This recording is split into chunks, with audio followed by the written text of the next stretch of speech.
So welcome to all of you in video based training. In this video I'm going to explain about the access control list. Basically, what is access control list, why we need the access control list. Okay, so as you well know, nowadays router and switches, especially from the Cisco, forming the backbone of the network. These two devices are considered as a backbone. If you need to establish and WAN connectivity, in that case you require the router. If you want to configure, if you want to implement some of the manageable WAN, then Cisco switch is required for that particular purpose. So these two devices are considered backbone for today infrastructure network. So when these two devices are considered as a backbone, so it becomes especially important to keep the security in mind. These two devices should be protected, should be secured to protect our network. If in any case this backbone get breached, okay, so the entire network can be compromised. If these two networks are not secure, then you cannot say the network is secure. You are totally secure from any type of attack, and in that case the data and the network could be hacked by anyone very easily. As you know, nowadays network security is most important part of the ID section. So to secure the network, these two routers, these two devices, router as well as switch, should be protected as much as possible. So it is a responsibility. Who is responsible for that? To protect that devices from any type of attack is the responsibility of network administrator, who is managing all these devices. He is responsible for the configuration to secure that particular devices from any type of attack and to get compromised by any of the hacker. Because if router is not properly configured in secure way, we don't configure security on that particular devices, so any of the hacker can attack your network very easily, and in that case your network get compromised. He can do anything, whatever he want to do. He can steal your data, alter the data in the network, or can also take the information of your entire network. So for that purpose, like this, you see, anybody can attack anytime if your device is not secured. So can attack your machine, can attack your any of the devices. That can be your server also.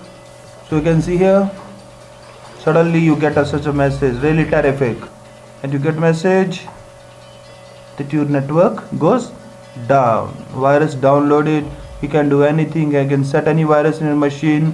He can steal your data. That can be the virus, that can be the malware, only due to the insecure devices. So very first, to protect this network, to protect these devices, especially your routers and your internal network, the first part of security is access control list.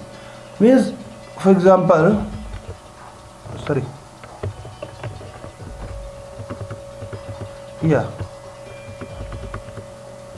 like this. Suppose I have such kind of network.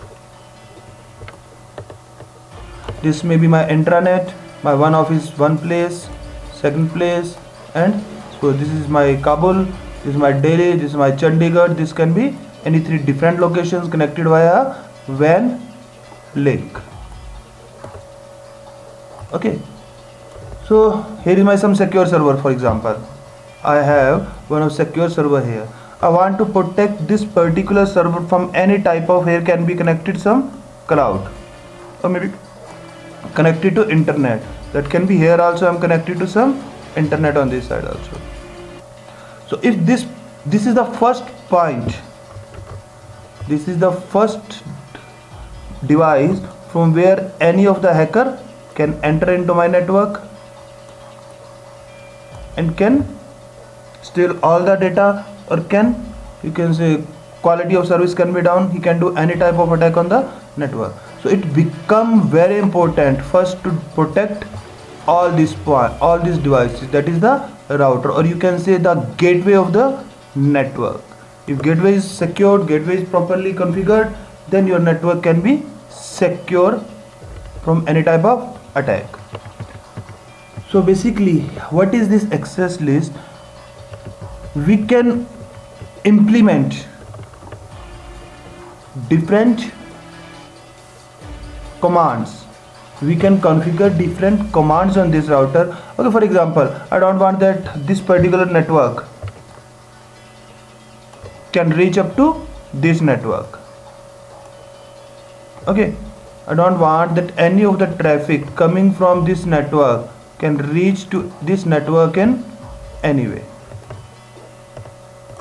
So what I say is, I can guide this particular router. I can configure a command on this router. If any of the packet coming from this source and want to reach up to this router or this particular server, then block that packet or drop that packet. Like a security guard at the gate of my office, I can say them that if this particular person coming, like naming A, if this person is coming to my want to come inside the office, don't allow. So this particular router is also working as a security guard also, to protect any of the unwanted traffic to enter into my network. So what is the access list? Access list is basically a set of command grouped together by a number, or that can be named also, that I will explain later, to filter the traffic either entering or leaving the interface. Is what we can do. We can implement some of the condition on this router. Okay, if any of the packet coming from here, don't allow. Any of the packet coming from any other coming from here, this is not allowed, this is allowed. So we can configure a set of command here on this particular router to filter the traffic, either traffic coming from the outside, or what we can do, if any of the persons, suppose this is one of the employee in my company, if this person want to access some internet, want to go out for any other malicious activity, or want to do any other task outside, don't allow him. So it can be in both direction, either packet coming from the outside or packet generated from inside the network. So we can implement that particular set of command on this router. What type of filtration, what type of activity, and what we are expecting from that router to do. Like we are expecting from the security guard in the office that this person should be allowed and this person should not be allowed. Second condition, if this person is coming for some this specific task, then allow him. If he is want to come for some another purpose, don't allow him. So basically, access list is a command of set of command grouped together. So what type of filtration we want to do? I think concept is clear. So when we implement the access list, there can be two type of access list. Basically two type. In advance we have many more type, but again the main two type of access list, standard and extended. In the CCNA part, one more access list comes, that is a named access list. I will explain you that also when we do the practical session of that. So what is the difference between standard access list and what is the difference between extended access list? So if we talk about the standard access list, it only filter on the base of source IP address. Standard access list does not take care for any destination and for any protocol. It only check, okay, if this packet is coming, like come back here again. If I configure the standard access list on this router or this router or this router, that can be any router. If I configure that, suppose I configure on this router and I say if any of the packet coming from this particular machine 172.16.2.0 and want to go up to this. So in case of standard access list, it only when the packet reach here, it will check the header and check what is the source IP coming from 17.16.10.2. Not allowed. It instantly die. It will not check where this packet destined. This packet have to go to this machine or have to go this machine. I don't have any problem with this machine to communicate with 50.2 machine. Still, in case of standard access list, it will not check where this particular packet have to go. It only check the source IP. Source IP 172.16.10.1. It check. It says then drop. Or if permitted, only this is permitted, then this will allow to go. If any packet coming from here, it will not allow. So depending on the condition, what type of condition I am implementing, either permit or deny, it will check only the source IP. It will not check the destination IP and not even the protocol. Why this packet came? Suppose this is my some of the HTTP server. So if I want that if this particular machine want to have the access of HTTP, then should be allowed. If it want to ping or telnet, then should not be allowed. But in case of standard access list, it will not consider any other parameter except source IP. It check the source IP, denied. Why you want to go, where you want to go, it will not consider any point there. So that is the standard access list. Whereas an extended can filter on the base of source as well as destination IP as well as the port number. So extended access list can do more fine granular filtration to take any decision.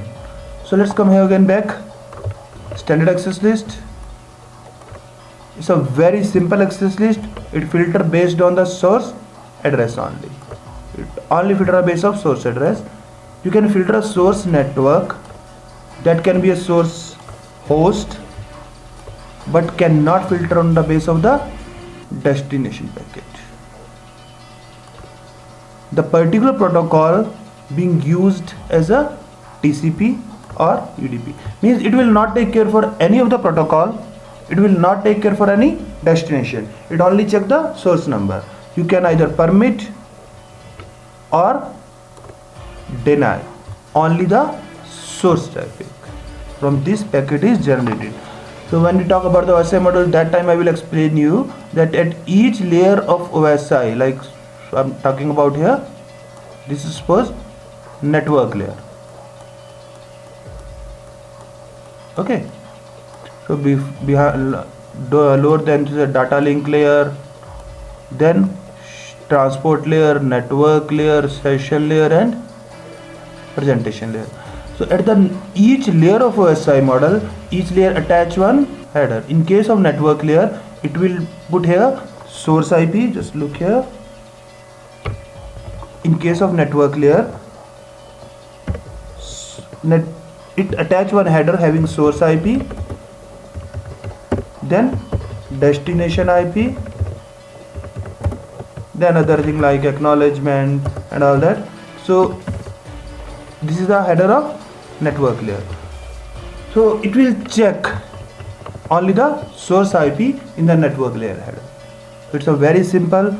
If anything get blocked from one machine, all the entire protocol suite get blocked. Suppose if I implement standard on this router and I say 172 is not allowed from here to enter into the network, everything get blocked. Entire protocol should get blocked. Either TCP based packet, either UDP based packet or ping. So standard access list cannot filter on the base of port number also. Second is the extended access list.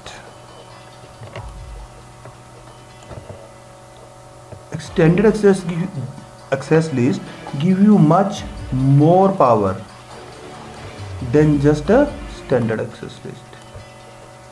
extended access list check both source as well as destination packet address. They can also check for a specific protocol, port number, and many other parameters also. So which allow the administrator to be more flexible and more control. Now come back here. Suppose I configure any of the extended access list on this router. Extended access list check for both source IP. Suppose this is my source from where I want to put some restriction. This is my destination. As I told you, for example, it is my HTTP server or web server. So in case of extended access list, what I can configure the command on the router that if any of the packet coming from 172.16.10.2 coming to 3, it will also check 3. Then second condition check for what purpose is coming. It is coming for HTTP. Okay, then allowed. But if it is coming for ping, coming for telnet, for any other purpose, not allowed. Very sorry, I'm very much poor in writing so like this. I keep always saying that. So extended access list can check source as well as destination as well as some of the specific port number. HTTP port number 80, telnet port number 23. So if this packet is coming for 80 port number to this machine, then allowed, then it can go. But if it is coming for port number 23, then it is not allowed. Okay, so due to this reason, second thing more, again I'm repeating something. If the packet coming from here coming to this router, it will check source, okay, destination 3, then check the condition for what purpose, HTTP, telnet, ping, and any other reason, then it will check the condition. But if the destination is this particular machine, it will check, okay, you can go. If this machine want to ping here and I don't have any problem, then this particular router will allow that packet to reach up to this machine in any condition. So extended access list give more flexibility and more control to the administrator to control the traffic, what type of traffic administrator want to allow inside the network. So this is a basic thing about the standard and extended access list. I will explain you more in detail when we go for the practical session of standard as well as extended access list, and I will also do the named access list in my next videos. So whenever we are going to configure any of the access list, so there are some universal facts that we should always keep it in mind before configuring the access list, because if you do any of the single mistake in configuring the access list, it can give the entire inverse effect on the network. If you want to allow something and you do some wrong configuration, then whatever you want to allow, it can be denied also, and it can totally inverse your network in that case. So what are that rules that should be in the mind? That should be in the mind. Listen the word carefully. I'm saying that should be in the mind when you are going to configure any of the access list. So as I have explained you about standard access list. So very first rule that should be in the mind: standard access list should be near to the destination. It's totally logical concept. Sometime when you are working on an enterprise network, then you have to choose each point very carefully. So in the simple topology that I am using here, standard access list should be near to the destination. Why? Just come to this. I have one of this topology. Suppose I want this particular machine as a source. This machine I want as a source, and this particular machine as a destination. So according to the rule, if I'm going to configure any standard access list, it should be near to the destination. So where is the destination? This particular router is the destination. The router is the exact destination is this particular machine. Why? It's not so hard that you have to do that. According to your topology, everything can be changed. Your source can be same, destination can be same, but where to implement that can be changed. But in this simple example, why I'm saying that it should be near to the destination. As I've told you, standard access list only work with the source IP. It will not take care for destination IP. And I want some of the permissions, I want to implement some of the permission from here to here. So if I implement standard access, and my problem is with this machine from this machine, and I implement the standard access list here or here, then what happens? Any packet coming from here reach up to this router. If I implement on this router, it will just check the source IP. Source IP is the 172.16.10.2. It will instantly drop that packet if I condition is denied. Then what happened? My problem was from this machine to this machine, not with this machine, not with this machine, and anywhere else. There may be some network connected here, there may be some network connected here. It instantly drop the packet here.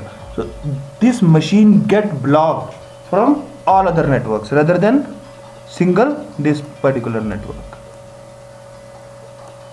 Okay, so if I implement here on this router, then okay, this router does not match any condition, it forward the packet because this packet is allowed. This router also check the condition, forward here. Now this router check, problem is up to this area, not this area, not this area, not this area, because packet already has been forwarded to this packet. So now this router will check, okay, problem is this side only, not this side. So that's why I'm saying it should be near to the destination as much as possible.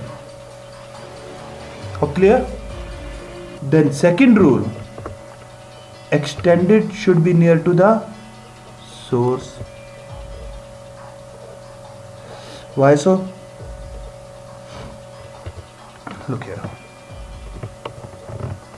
If you remember, extended access list check source as well as destination as well as the port number, means for what particular specific purpose this packet is going to the destination, either for the telnet, either for the ping, or for some another purpose.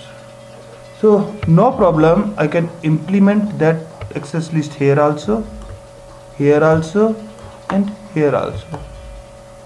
But when we can take all the decision here, because it will check the source, okay, coming from 172.16.10.2, okay, going for 172.16.15.50.3, okay. Now check, it will check the condition, either permit and deny, and for what protocol. So it can take the entire decision on this router.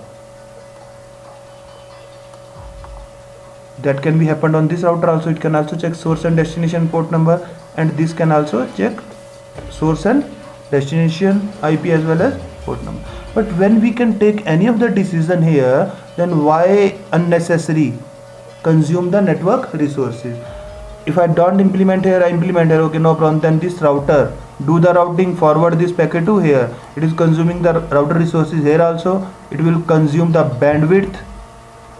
Then this router also resources it will consume. Then again it will consume the bandwidth this router, and this router again do the same thing. So implementing the extended access list near to the destination is unnecessary utilization of hardware resources. That's why we always prefer to have the extended access list near to the source, because extended access list can do much more fine granular filtration to take any decision.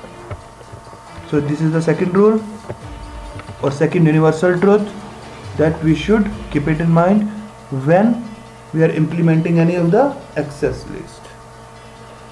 Third rule, statement are processed from top to bottom. What does it mean? Just come here. I write here like deny suppose any of the network 10.0.0.1. Then I say deny 10.0.0.3. Then I say permit 10.0.0.0. So as soon as any of the packet come to the router, and many more command it can be here depending on the network infrastructure. I'm just taking an example. So as soon as any of the packet reach to the router, it will start searching from top to bottom. First it will match the either it is source 10.1, no it is not 10.1, it is 10.3, no it is not. Then permit IBM. I have the problem with two machines 10.1 and 10.3. If this packet is not matching here, then it goes to the next and next statement and next statement and next statement and next statement. It keep matching one by one, but it start matching from the top to bottom. So when we do the practical, I will show you that also, that each command we configure on the router have a specific number, like this is the 10 number, this is the 20 number, this is the 30 number, that can be anything. That I will show you during the practical demonstration. We don't configure this number, access list automatically create the sequence number of the access list. So in this condition 10 dot is a permitted, so it start matching from top to bottom one by one. Each command wherever the condition match, it do the process according to the permission. Like here is a deny. If any of the packet come from any network here and it see it is denied, means packet get dropped instantly. It will not allow the packet to forward to the next network. Okay, so that is this point, that statement are processed from top to bottom. Wherever the condition match, it instantly process the packet, either denied it or permitted it, like this. Okay, if one of the match is found, no further statement are processed. As I have explained you, suppose come back, I configure on this router many commands. 10.2 not allowed, 10.3 allowed. So when I create the access list and packet coming from here reach to this router, it start matching from here. Okay, source is 2, you are not allowed, instantly go down, it will instantly drop the packet. If packet is coming from this machine, it will check again from the top. Source IP 10.2, no you are not matching, you are 10.3. Then go to the next statement 10.3. Yes, you are permitted, you can go. Match found, there can be n number of more statements here, it will not check that statement unless match does not found. It keep checking the entire access list, entire command in a access list one by one. Wherever the match found is instantly take the process, do the process, and will not check the next command for that particular packet. So same thing here, once the match found, no further statement of process. So order is very important. Why?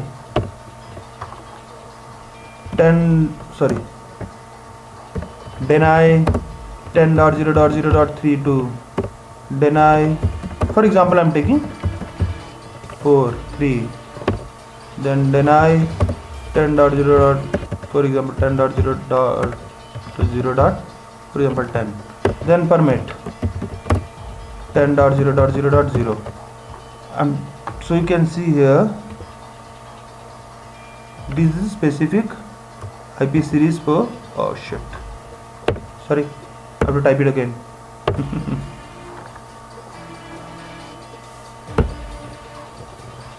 problem. Okay, no problem. So order is more important if you want to like deny. What is happening this?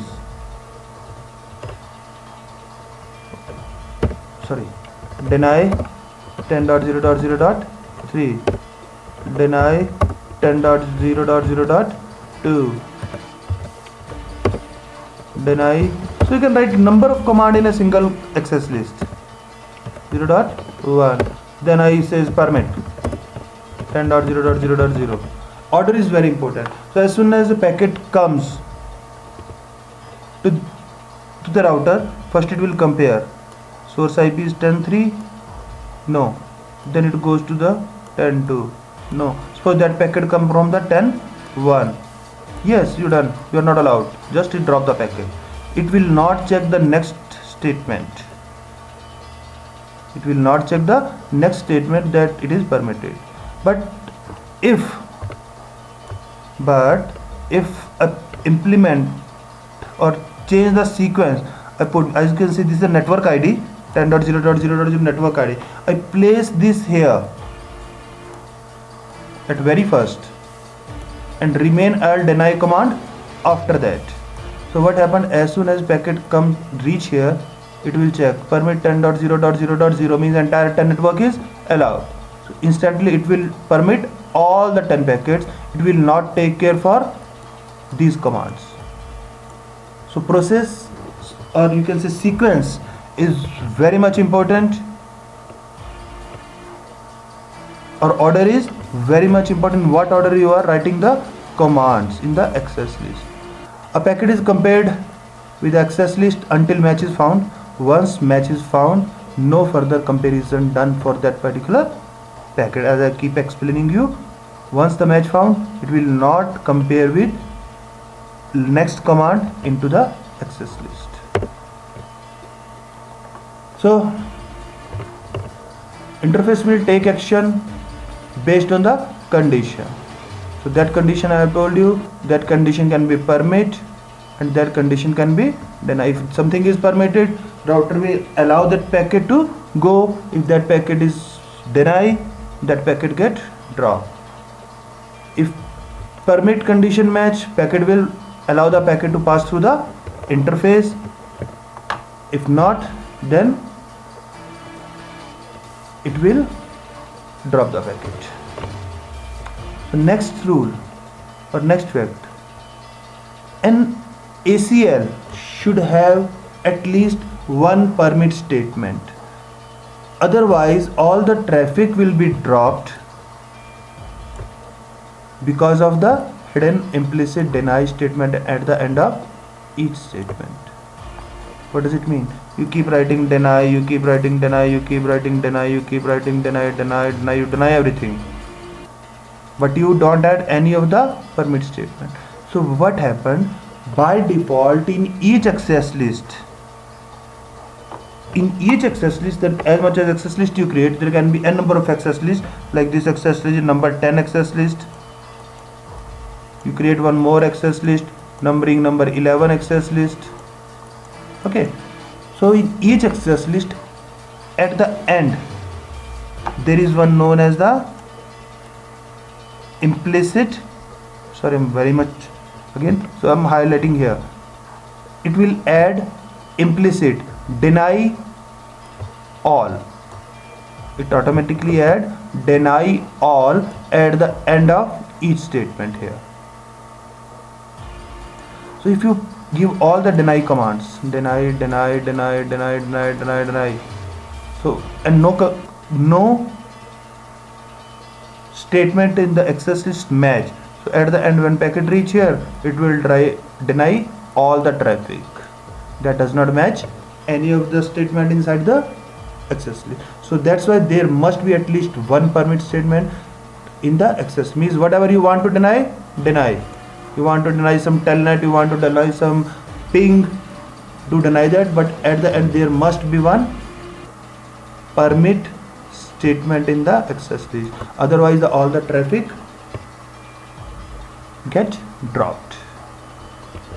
So next, no matter what type of access list you use, you can have only one access list per protocol, per interface, per direction. You must deny the TCP